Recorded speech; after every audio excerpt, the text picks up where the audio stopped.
রহমানির রহিম। আসসালামু আলাইকুম রহমতুল্লাহ। সম্মানিত ভিউয়ার্স, আশা করি সকলেই ভালো আছেন। আমার পিছনে যে ডিজিটাল মিটারগুলো দেখছেন, একটা বহুতল ভবনের কয়েকটা মিটার। এরকম মিটার যদি আপনাদের বাসায় থেকে থাকে তাহলে ভিডিওটা একমাত্র আপনাদের জন্য। তাহলে আর কথা না বাড়িয়ে সামনে এগোতে থাকি। এটিতে যদি আপনি নতুন হয়ে থাকেন তাহলে অবশ্যই সাবস্ক্রাইব করে বেল বাটনে ক্লিক করে আমাদের সঙ্গে থাকবেন।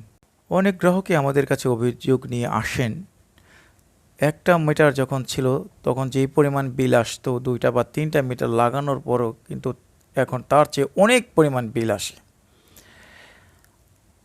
এসব গ্রাহককে আমি বলবো, এসব দর্শকদেরকে আমি বলবো, যদি আপনার এরকম হয়ে থাকে তাহলে আপনি অবশ্যই একজন দক্ষ টেকনিশিয়ান এনে আপনাদের মিটারগুলো চেক করে নেবেন। প্রথমে দেখবেন আপনার মিটারে ই লেখাটা নিবু করছে কিনা।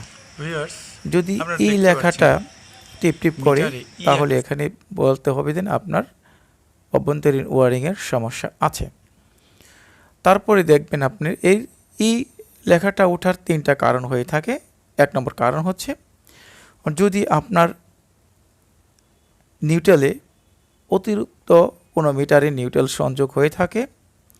দ্বিতীয় কারণ হচ্ছে যদি আপনার এই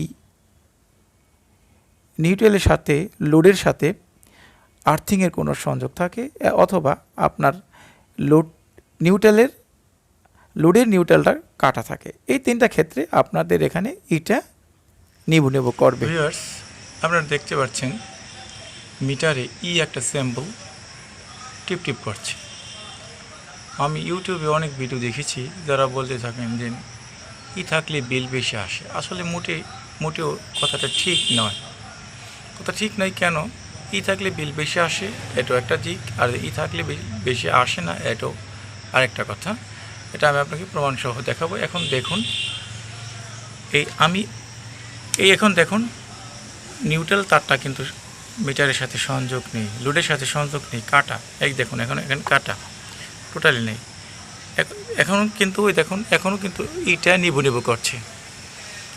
আর সেক্ষেত্রে আপনি দেখুন ফেজে কত এম্পিয়ার আসছে। ফেজ এম্পিয়ার আসছে 5.76 এম্পিয়ার।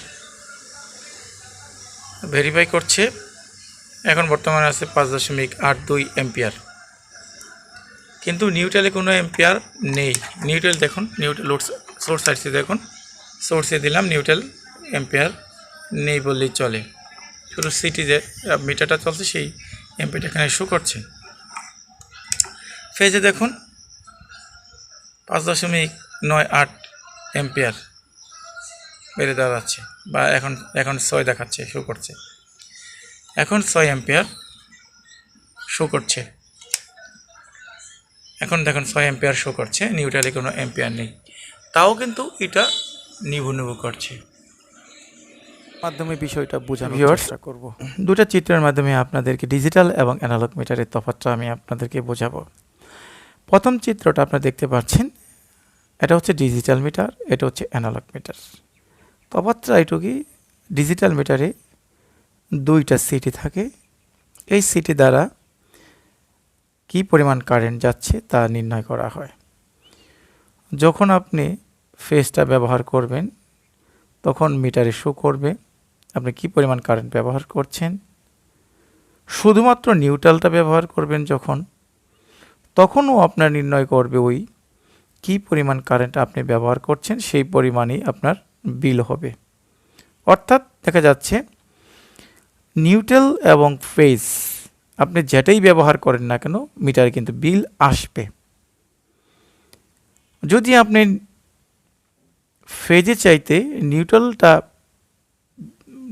লোড বেশি থাকে সেক্ষেত্রেও আপনার কিন্তু বিল বেশি আসবে। এটাকে সম পরিমাণে রাখতে হবে। অপরদিকে অ্যানালগ মিটারের সুবিধাটা হচ্ছে আপনি যখন এই ফেজটা ব্যবহার করবেন, লোডে দিবেন, তখন মিটারে কাউন্ট করবে আপনি কি পরিমাণ কারেন্ট ব্যবহার করছেন এই সিটির মাধ্যমে। যেহেতু অ্যানালগ মিটারে একটা সিটি থাকে, ডিজিটাল মিটারে 2টা সিটি থাকে, এবং এই নিউট্রালটা ডিরেক্ট দেখছেন এই কন্ট্যাক্ট এবং এই কন্ট্যাক্টের মধ্যে শর্ট করা আছে। যেহেতু এখানে মধ্যেখানে কোনো বাধা নেই, সেটি নেই, সেক্ষেত্রে আপনি নিউট্রালটা যতই ব্যবহার করেন না কেন, সেক্ষেত্রে আপনার বিদ্যুৎ বিল অতিরিক্ত আসবে না। এই ওয়ারিংয়ে কোনো সমস্যা থাকলেও আপনার ভিতরে কোনো নিউট্রালে এক্সট্রা সংযোগ থাকলেও আপনার বিদ্যুৎ বিল কিন্তু অতিরিক্ত আসছে না। কিন্তু ডিজিটাল ক্ষেত্রে সম্পূর্ণ ভিন্ন। সেক্ষেত্রে বর্তমান যে ওয়ারিং করা হয় তার দক্ষ ইলেকট্রিশিয়ান হলে কিন্তু এই নিউট্রাল যাতে বেশি প্রবাহিত না হয় সেই জন্য তারা ওইভাবে ওয়ারিং করে থাকেন। প্রিয় ভিউয়ার্স, আপনারা যদি প্র্যাকটিক্যাল কাজের মাধ্যমে কিভাবে ইকে অপসারণ করতে হবে দেখতে চান তাহলে কমেন্টসের মাধ্যমে আমাকে জানাবেন। আর যদি ভিডিওটা ভালো লাগে তাহলে লাইক, শেয়ার, কমেন্টস করে আমাদের সাথে থাকবেন। ধন্যবাদ সকল।